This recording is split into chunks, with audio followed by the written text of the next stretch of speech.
everyone, I'm going to be doing a review on Alice Madness Returns. I just completed the whole game on Twitch. It took me like 2 years to complete it, but I completed it, and I'm going to go through my thoughts on it and what I liked about the game, what I didn't like about the game, and also tying it into American McGee's Alice, which is the prequel. So what the story goes, going back to the first game, not Alice Madness Returns. When I'm talking about both of the games, American McGee's Alice is going to be referred to as AMA, and then Madness Returns is going to be referred to as AMR. That way I don't have to keep saying the titles over and over again. But in AMA, Alice is a girl who reads Alice's Adventures in Wonderland, and she identifies with the girl because they have the same name. And she lives in a home with her mother, father, and her sister. Fire starts, kills them all but her. She suffers some third-degree burns and goes into a complete traumatic state. Gets sent to Rutledge Asylum for 10 years. And Wonderland is supposed to be her inner sanctum, like her psyche. And as she goes insane, so does Wonderland. So there's that. In Madness Returns, she has fought her insanity, but it's still there. It's just not consuming her life the way it is in AMA. AMA, in comparison, I find to be a lot darker than AMR. If you remember, whenever I was playing the dollhouse level, I felt uncomfortable the entire time I was playing it. I didn't enjoy it at all. AMA has a similar feeling, except it's not that strong. And I think the difference is AMA, she's fighting her insanity and her insanity alone, while in AMR, her insanity is no longer in the front of her head, it's in the back of her head, and she's trying to find out what happened to her family rather than focusing on why she's insane, and I think that's why it's not as dark anymore, mixed with the fact that we have real life people rather than just her. And she's no longer in the asylum either, so the soundtrack in AMA is a lot darker as well. But the story in AMR goes, she left Rutledge Asylum. It's been 1 whole year, and she's been living in Houndsditch Home for Wayward Youth with Dr. Bombay. Pris Witless put her in there. She used to be a nurse at the asylum. She wasn't very kind to her. She only does it. She helps people so that they owe her, rather than she helps them to help them, or she's kind to people so that if anything goes wrong, she can bring that up and say, oh, but like, remember that time I helped you and nobody else did, or I checked up on you, that kind of thing. So she's been with Dr. Bombay for a while, doing hypnotherapy, he's trying to get her to forget her past and use that as a therapy session. And she has a complete and utter breakdown after seeing the Jabberwock and goes back down into Wonderland. She starts off in the Valley of Tears, and the Cheshire Cat tells her something's wrong in Wonderland, like a new ruler reigns and she doesn't know who it is. Going on to Hatter's domain, the Hatter is very, very kind to her. In the first game, he kills the White Rabbit, and he tortures March Hare and Dormy. So, yeah, he worked for the Red Queen. And in the first game, he was a boss fight and we made his head explode. Now he has been dismembered by the Hatter and the Dormouse, and now they are in charge. And they went completely and utterly mad because of it. They were used as pawns by whoever started the insanity to build the Infernal Trian to destroy Wonderland. The Infernal Trian is supposed to represent her mind being torn apart by an outside force. She set it in motion because she allowed it to happen, and she's the only one that can derail it. In chapter 2, we go into Tundraful, and we meet Mock Turtle again, kind of like the first game. We go underwater with him both times, but Mock Turtle in this game is a lot more bearable than the first one, in my opinion. I hated the one in the Pool of Tears where you're on a leaf floating. I hated that part because I just found it so boring and tiresome, far too long. But after you find him, you go to Barrel Bottom in the Diluted Depths, and you find the Walrus and the Carpenter, and they send you off in all these different tasks to do stuff. This chapter doesn't have any like true meaning behind it, really, rather than the Carpenter is like this person that pretends to be nice but is sinister underneath. But when it comes to like actual story, besides collecting the memories, it's not as thick, if that makes sense, compared to chapter 1 and chapter 4. But chapter 2, we start off in a tavern, and it's supposed to represent, the walrus is supposed to represent the hungry, greedy, not hungry as in food wise, keep in mind. The Carpenter is supposed to represent a pimp. Yeah. Then you have the octopus, which he is the composer. He's supposed to be the drunkards. You have the musical fish. I think they're supposed to represent the drunkards as well. Not too sure about that one. And the oysters are the prostitutes, obviously. And then the walrus devours the oysters. Kind of like how, greedy men or greedy women devour prostitutes. So that's that one. It's not really thick in story, so it is very beautiful, but that level, it's okay. It doesn't really add anything to the story, I don't think. So then you have chapter 3, and we meet the caterpillar in chapter 3. This one is a little bit more symbolic. In the beginning cutscene, we are starting to get little hints, like, or they're a little bit more, on the head, like, Alice sees these children surrounded by grown men, and Nanny, who used to be our nanny, but she's just called Nanny, said that they are like ants. They are ants. Ants spawn like for wasps' feeble prey, I think is what it's called. And then when we visit the caterpillar, on the way there, we know that the ants were devoured by the wasps. So at the beginning of chapter 3, the Valley of Tears has become the Valley of Doom, completely destroyed by the infernal train, knowing that whoever it is getting deeper into her head and destroying everything. And then when we reach Caterpillar's domain, he's very cryptic and points her to the direction of save Wonderland and you'll save yourself, and defeat whoever it is, but you must find the Queen of Hearts. In the original game, he wanted us to kill her. This one, he wants us to find her, because the Queen of Hearts represents her insanity. She is the physical manifestation of her insanity, and that's why in the first game, whenever she died, she wasn't mad anymore.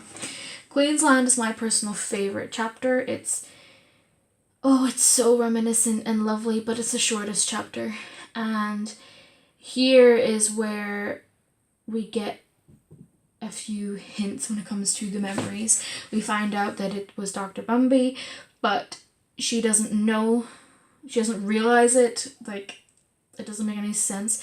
She speaks to the Queen, and we find out that she has become a very weak, scared girl. Like, she still has her tentacles, granted, but the tentacles are all dried up, and her puppet now is of small Alice. A lot of people think it was supposed to be of Lizzie. It's not. It's little Alice. American McGee said so himself. And she tells Alice, you fought for both of us, but you took my crown, but now you don't have it anymore, and you're not looking at what's around you. Who would benefit from your insanity? And she still doesn't realize it. She tells her, she practically gives her the answer, and it goes right over her head. And me, whenever I first played it, I knew who it was because I collected the memory. I'm like, oh, Bombay. Like, look at it. Like, pay attention. And then we move on to chapter 5, which is the darkest chapter. My least favorite chapter. So, yeah. At the beginning, you start off as an hallucination in the asylum. You're not back in the asylum. No. And it goes back and forth from how it looks in the real world versus how it looks in Alice's mind. And then we go to the dollhouse. The dollhouse is supposed to represent Wonderland's... What, honey? What, honey? Wonderland's...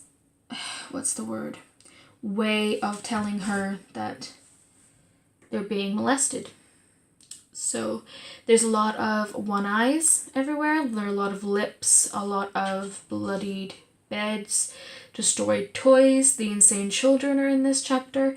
The insane children are in the first game as well, but the insane children in the first game are just in the background, kind of. They're more of a, oh, children are supposed to be insane and that's it. Well, in this one they're a lot more of an actual character, and she meets 5 of them in the dollhouse, and we find out that the enemies, the ruined enemies, are made of the insane children, and there are 5 in total. And the leader tells her that you are like us, but you're not, because you're on your way, but not there yet. And you're not looking for it. Like, you're not looking as what's going on. You're too busy, wrapped up in your own mind. And the game makes you go through a doll's groin, and it makes you go through a doll's vagina, which is very uncomfortable. It's uncomfortable. And whenever I was reading the art book for it, they wanted people to feel that they were doing something wrong. And that was their take on it, because they wanted to design a level that would portray child prostitution in a way that wasn't, making fun of it. And that's why I appreciate the chapter, even though I hate the chapter. And chapter 6 is when we finally address Bombay. We find out that he was the one who... He was infatuated with Lizzie, her elder sister. He raped her, killed her, and set the house on fire in order to cover up his crimes. And he wanted Alice to forget so that he wouldn't get caught. At the end of it all, we have a boss fight, the only boss fight in the game, and I'll get into that in a minute. But after she defeats him, she pushes him off of the train track and he gets killed by a train. Wonderful justice. I love that part. I loved how he got killed by a train. It was so good. I like that one. I like that part. It came in full circle. So that's the story of it. For any of you who didn't, if you didn't watch the whole thing, or you didn't want to, or you didn't understand it, that's what happened. What I liked about the game is the art of it all. I loved how I love how everything was designed. I loved how each domain you wore a different dress. My favorite dresses, excluding the DLC ones, the royal dress you wear in chapter 4, then the steam dress in chapter 1 when you're in Hatter's domain, then the siren dress in chapter 2, silkmaiden dress in chapter 3, and finally the Miss Stitch in chapter 5. So I enjoyed the voice acting. The voice actors are the exact same. Well, not all of them are the exact same, but most of them are the exact same from the first game, and you can really tell how much they've really honed their craft. And I like the story of it as well. However, it is very dark. So, another thing that I really liked in comparison to AMA is the battle and the control sequence. When it comes to AMA, if you miss a jump in AMA, you're fucked, basically. In AMR, you can really save it because she has the double jump twirl ability and she can float, while in the first game, it's just like that. While in AMR, it's, jump, jump, float, jump, float, jump, float. So you can save yourself. And another thing I liked about it was the combat. The combat was really, really simple. You didn't have a lot of weapons in comparison to AMA, but in AMA, we were given too many. The only ones I really used were the Jabberwock staff and the ice staff, but in this game I used all 4 of them, and all 4 of them are really, really handy. I liked the upgrades, I liked how they looked, I loved how the hobby horse were based off of the 4 horsemen of the apocalypse. It was great. It was really, really good. Then the soundtrack was fantastic as well.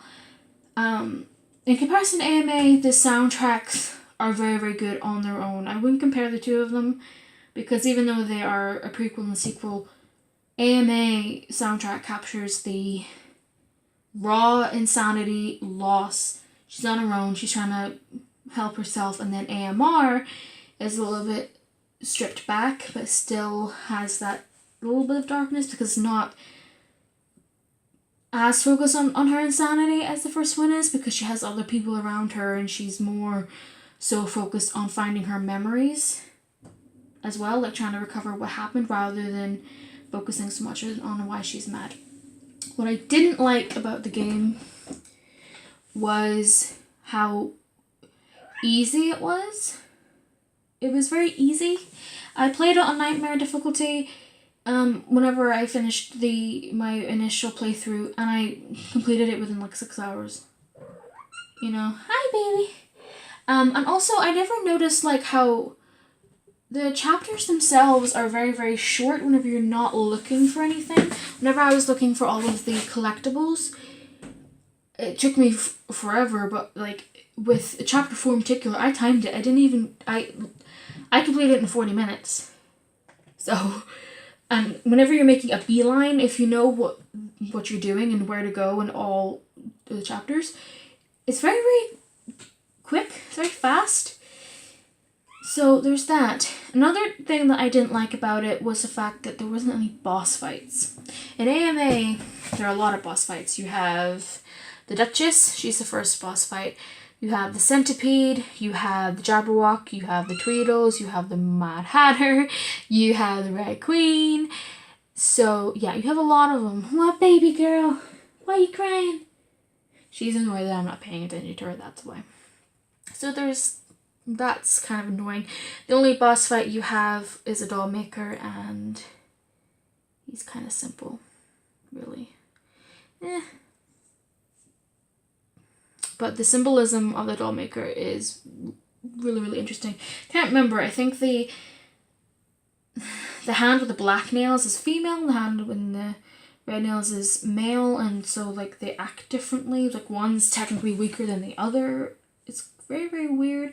There's a lot of Greek symbolisms on her dress.